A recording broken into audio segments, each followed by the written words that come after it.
Started as people are logging on. Looks like about 23 so far.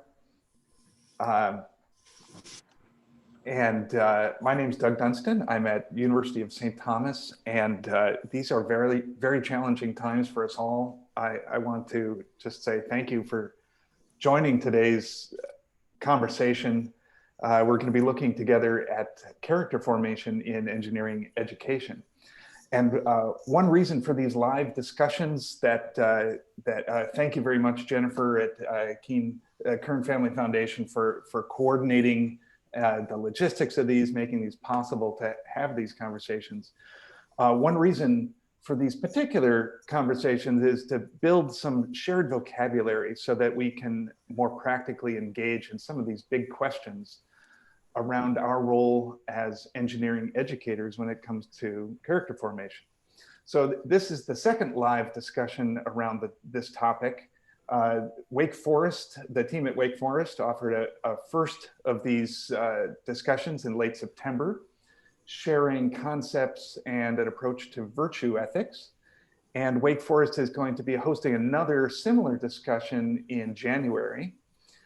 During the September session, a couple questions were raised, particularly about implications for diversity, equity, and inclusion. And really, this makes sense in that when we're talking about character formation, we're naturally talking about values. And the question, whose values, is quite a deep one. So today, Kelly Borer from University of Dayton is going to touch some on this in her introduction and framing of our discussion today, though she's not attempting to provide the last word on these issues. And she's going to be sharing some illustrations of how vocabulary matters in institutional conversations. So just as EML is concerned with creating value in a forward-looking way, we're also looking for forward-looking ways to support character formation, and specifically in engineering students. And it could be helpful to have some shared understanding of what the terrain is we face for our wayfinding, for our navigating on our campuses and in our organizations. So just with that brief prelude and framing of where we stand, I'd like to welcome and thank and invite Kelly to come forward with our discussion today. Thanks, Doug. Appreciate it. And welcome everybody to a Friday afternoon. I hope everybody is heading into a weekend where you can take a little bit of time to relax. That's my hope this weekend for sure. But as I am sharing my screen, I'm also going to be introducing myself. So as Doug said, I'm at the University of Dayton. I'm in the School of Engineering. And in the School of Engineering, I'm the Director of Community Relations. Are you able to see my screen okay? The PowerPoint right here? Yes. Great. Okay. So I'll start the presentation there. And in that capacity, I do a lot of community engagement work where I'm working with faculty, staff, and students and how we can connect our engineering curriculum, our research, our projects, our efforts with our local, domestic, and international community. I'm also in the role of the acting director of the Ethos Center, and our Ethos Center is where basically a lot of what we're talking about today kind of all comes together for me. So how we look at doing community engagement, doing engineering in action, where students are definitely applying energy to the world, but also learning about how engineering has been applied in the world, what have been the impacts of engineering, and how we do engineering in a more equitable, inclusive way. So that's a lot of the context of what we talk about when we have programs in the Ethos Center and as we connect faculty in their courses in the center. So I came to this conversation, let me give you kind of a little idea of, oops, sorry, I'm going too fast here. What I'm going to be reviewing today to give you a little bit of a sense of what we're doing. And I kind of been reading the signs of the times. I attended that conversation back in September. I attended the Keen conference as well last year and gave a presentation on community engagement.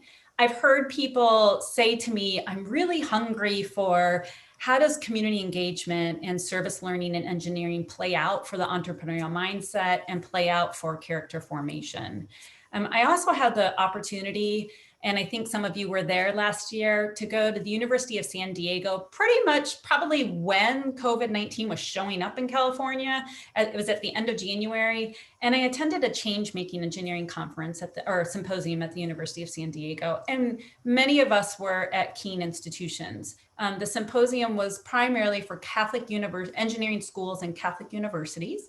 And a lot of people say, gosh, you're so lucky, because wouldn't it naturally come that you have character education at a Catholic university, since there's that emphasis not only in combining humanities and liberal arts with engineering, but there's that emphasis on ethics, morality, theology, and what that means.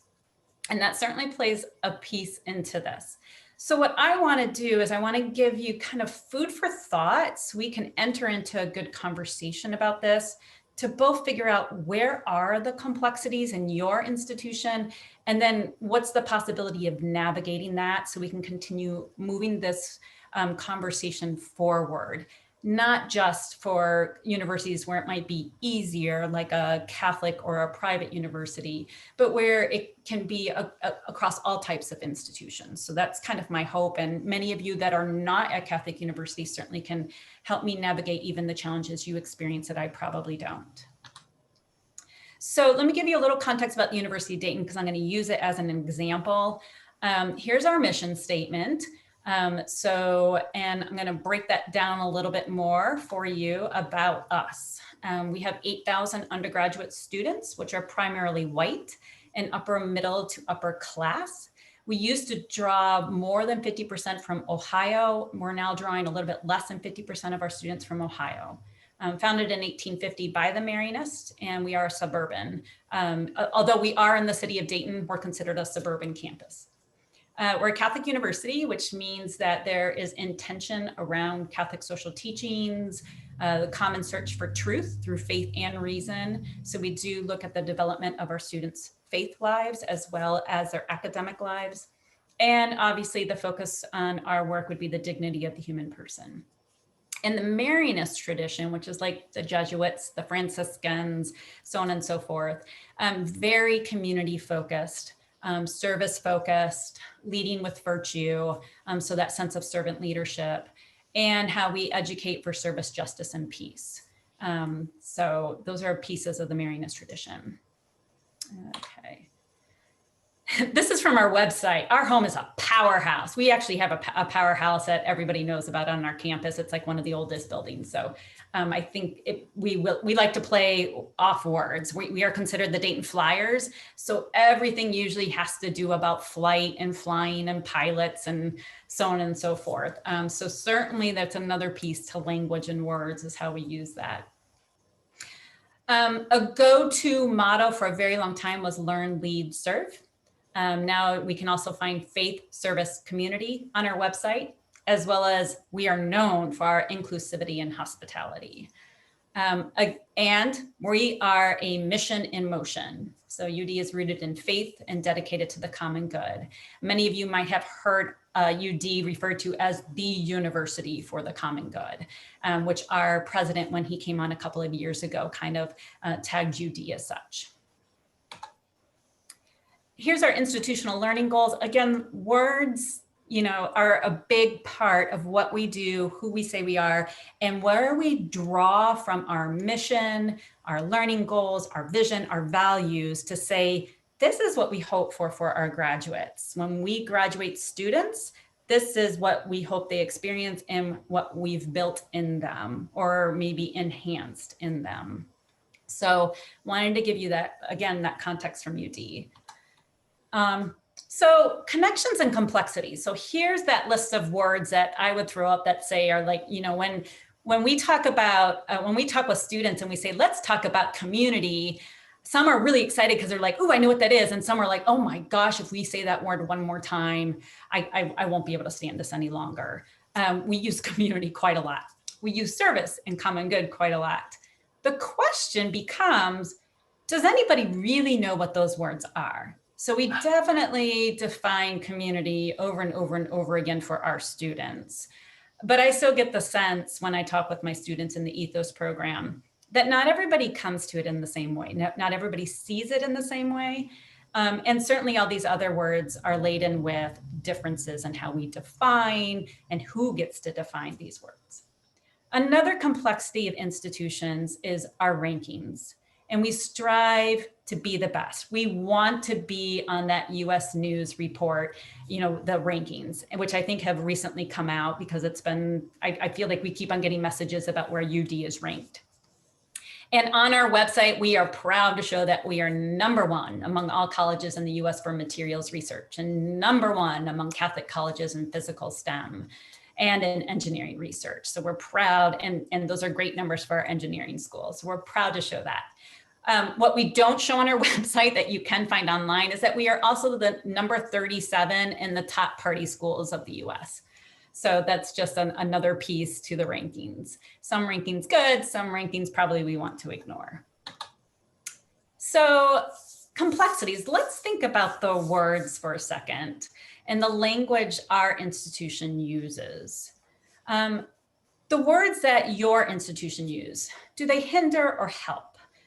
When you think about character development and the entrepreneurial mindset in engineering, do the words your institution use hinder or help? Do they pigeonhole in any particular way that maybe is not helpful? Are they kind of empty? Are they just words where you really don't see the action or intention behind them? And are they used defensively sometimes, like you're gonna do this or else? Or are they used positively in the sense of like, let's strive for this. Let's have a plan for this. Let's strategize for this. So thinking about those things. Here's some examples. When we say equality, what exactly are we talking about when we say equality? Maybe it's just merit. When we talk about diversity, does it come down, is it pretty empty, and does it just come down to tokenism? When we talk about inclusivity, who's the gatekeeper to the social good of the community in which to include others? When we say unity, standing up to it, is this just about we are unified and we have unity and we will say no to anybody that hurts you? But do we look at how we might be, parts of our character might be exploiting others or harming others? And then service. What's that service based on? What do we mean by that? Do we mean with the community, for the community, to the community, on the community?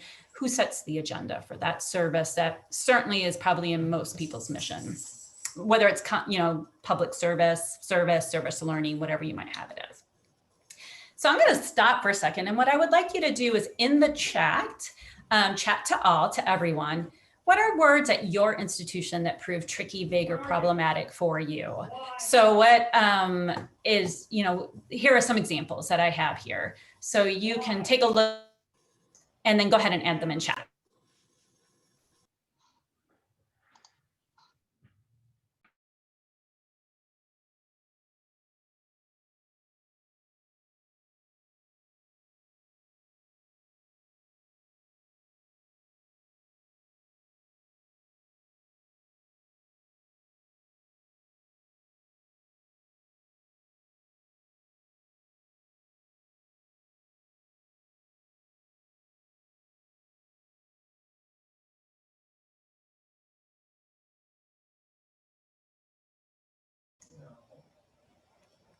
All right, great. Yeah, Jennifer, thank you for telling me I'm mute. I had family things going on in the background, so I momentarily muted myself. I'm sure many of you know how that goes, especially with kids being online for school these days. That's great. So diversity, common good, engagement, soft skills, vocation. Oh, so many of these also, excellence. Yeah, excellence. We hear that over and over again. So many of these are a part of definitely are problematic that we do have to navigate. Thanks for sharing that. So I'm going to throw out a couple more things to kind of probe the conversation a little bit. So let me go back to this. Sorry, I got to get my computer working again. Okay. And I'm okay. So the question that I realized was also out of order was about the national rankings. And I'm sorry, I'll go back to here for a second. When it comes to national rankings, another ranking that has come out recently is the top colleges for aspiring entrepreneurs. And UD's ranked on it in the top 100, which is great. So it's interesting when you look at what they rank. This is what they say on their website. We took into account not just the school's programming, but also its graduate success rates in the business world, the number of mentors available for students, and more. It also looked like they were looking at numbers as far as like how much is your university affordable, how many different courses are there, and that type of thing. What I thought was interesting is that they looked at graduate success rates. That's what ranked us. That's what got us importantly ranked. And that just was interesting to me, that if they, what does success mean? So success is another one of those words. So we often compare ourselves too, but I think comparing ourselves can also lead to the emptiness in words and the language that we use, and can also stall our efforts to build that character formation, because we're so focused on making sure our graduates are successful in entrepreneurial programs, that what are we overlooking by doing that? Making sure we're number one in materials engineering. What are we overlooking in doing that? What does that mean? And is it possible that we could stop all character, ethics, morality education, stop it all, never talk it about again, and still get that ranking? Is that possible? So again, in the chat, throw out some thoughts on this. When is not comparing ourselves appropriate? Or is it appropriate?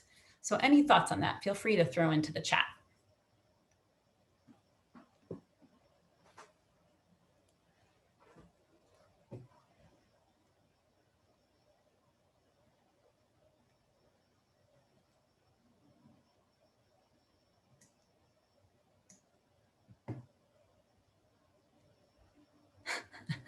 Thanks, Don.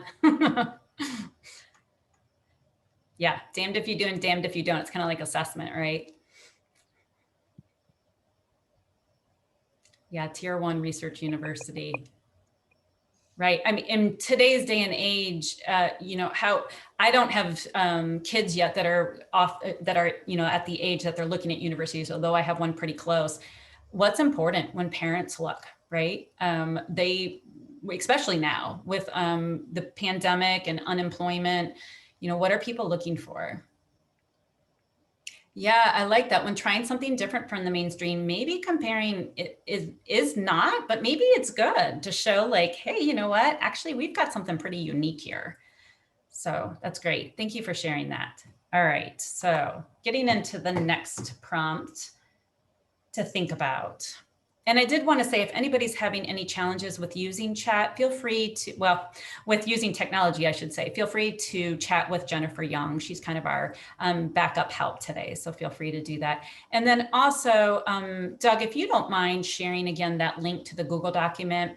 As we're talking today and you have questions or ideas for more topics of conversation on character formation, the Google link that Doug just inserted is a place to enter that in for the whole network to see. And that's how we'll be responding to those questions and looking at those questions as we form further programs for everybody. Another aspect of the complexities of character education. So Olga and her team shared with us a little bit about virtue ethics. What I like about virtue ethics is that it's ongoing and future-oriented development. So it thinks about forming as an ongoing process, which as a vision of what one wants to be, or what we want them to be, or what an institution wants to be. Some complexities with ethics. A lot of times our curriculum look at ethics simply as, oh, look, the Challenger blew up. What happened? What was ethically wrong about the situation? And a lot of times we also talk about ethics in very black and white situations instead of that gray area. And I'm going to call out that I just said black and white. And I also think I should be reframing that language and not using black and white to mean like two sides of something. So I'm catching myself right there on my own formation of character. So also, can ethics be forward thinking? Can we think about how do we design, interact, and solve in a forward thinking way? And can one be ethical? Like, is there an endpoint to, ooh, I'm virtuous now, or ooh, I'm ethical now? Or is it an ongoing process? And are we communicating that well? And then last but not least, you have microethics and macroethics. So the microethics being more about my individual choices and decisions based, and then the macro being more about looking at society. And when we think about engineering, we're thinking about policy, politics, economy, humanity, human well-being, human rights, culture, so on and so forth. So. And then certainly, as Sarah has indicated in here, the issue is when ethics are in conflict. Two things we think are good are in conflict, and that happens often. But how often do we help students through that and help them form how they're going to get through that in their future life? So in the chat, how are ethics taught, used, or referred to at your institution? Is it more hindsight? Is it future thinking? Is it micro? Is it macro? Is it, yeah, we really dig into that grayness, or we don't?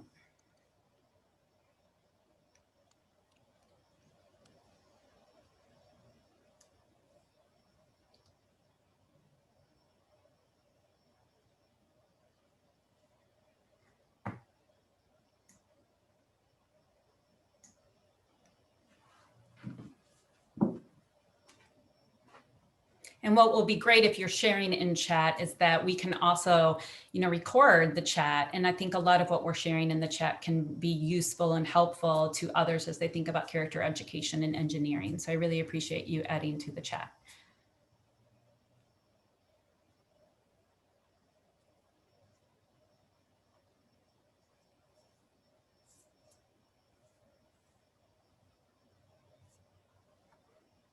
Okay, keep thinking about how might ethics be taught at your university, and add in. Another complexity, good character. So we say, right, we're educating, we're forming for good character. Who gets to define that at your institution? Or who did define it at your institution?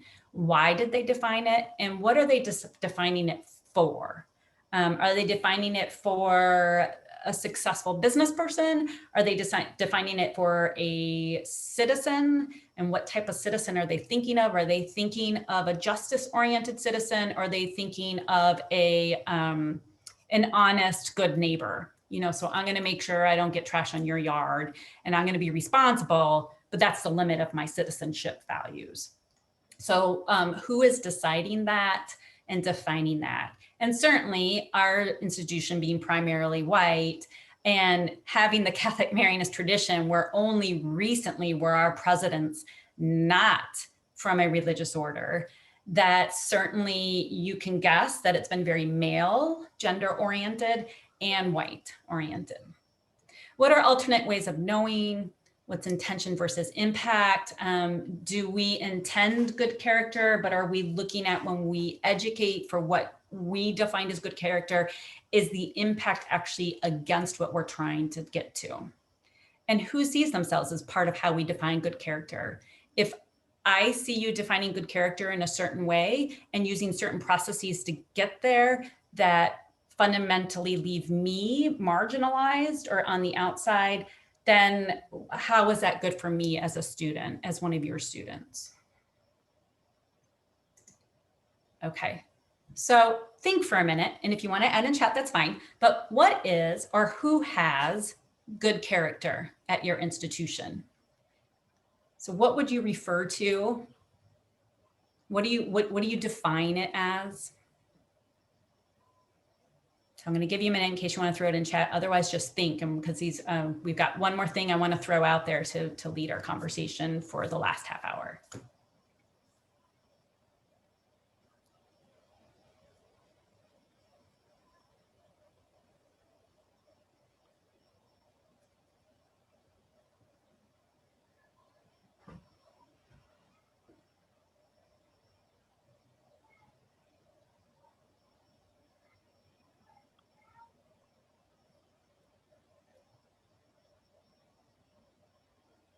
All right, it's going to go on here.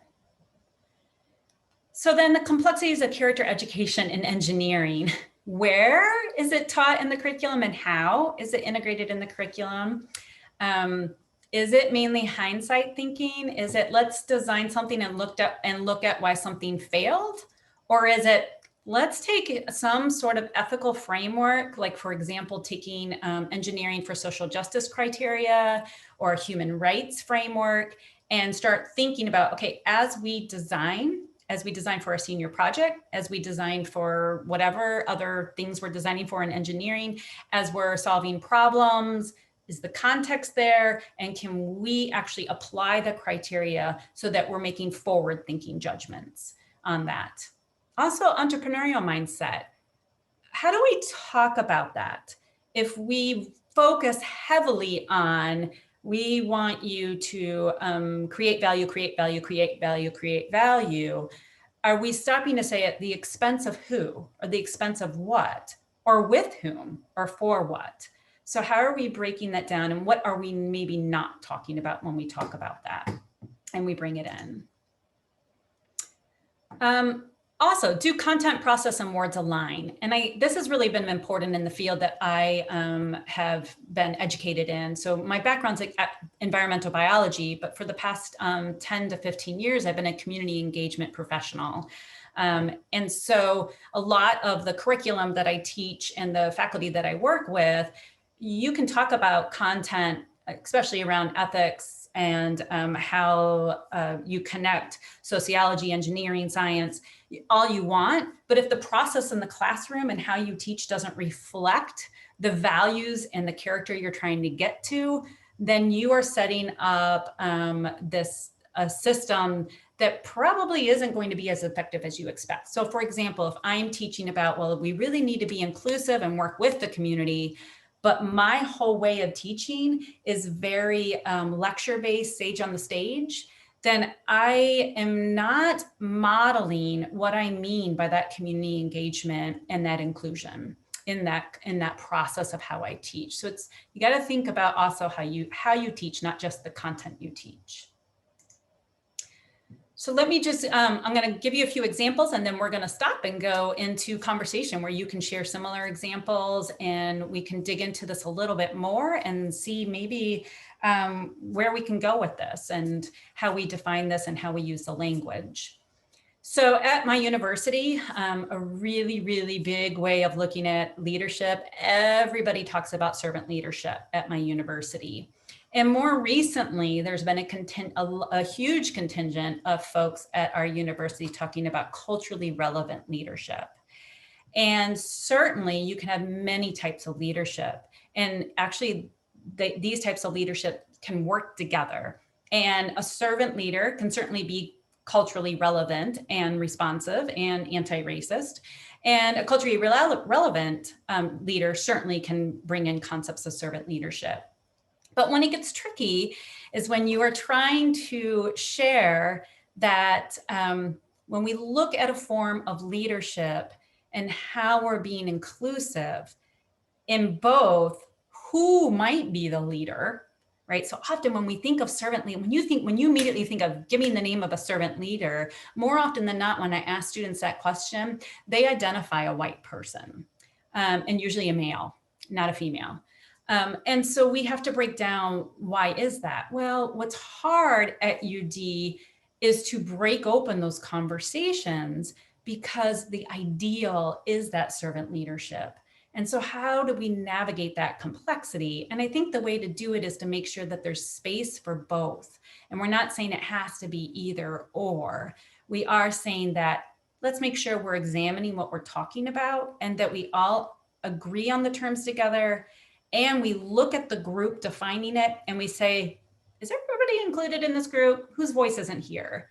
If we're all white faculty members in the room defining servant leadership for UD, that's going to be a problem if we are saying we want to increase diversity in thought, diversity in race, diversity in culture at UD. The other example I want to give, so when I started really going into the field of community engagement as a professional, our university was still using the language of service learning.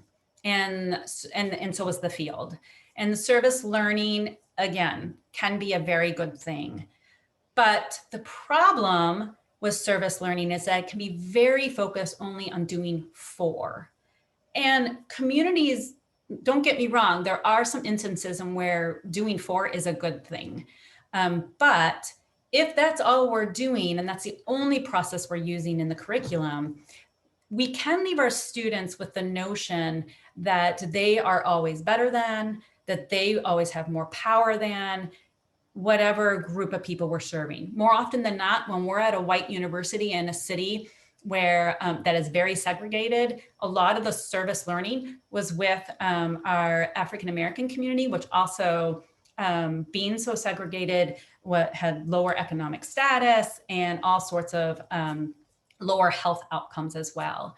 And so our students walked away with a lot of stereotypes and this sense of, wow, that day I worked at the soup kitchen or at the homeless shelter, I did a world of good for them. And so you also have this us them narrative. And then you have this sense of like, well, tomorrow they're coming right back. Like they're all still homeless. Yeah, that was great that you fed them, but they're all still homeless. And so how do we break our students into thinking, okay, as a citizen, I've got to do this community engagement piece. We're all in this together. And so I actually came in and took the opportunity with someone retiring in our community engagement center, me taking on that position. At the same time, we were applying for the Carnegie classification of community engagement. I took it upon myself like, hey, what if we embrace the language of community engagement and distinguished it from service learning, not in a way that service learning was bad, but that we problematize service learning and show why we in our community engagement center wanted to go for community engaged learning.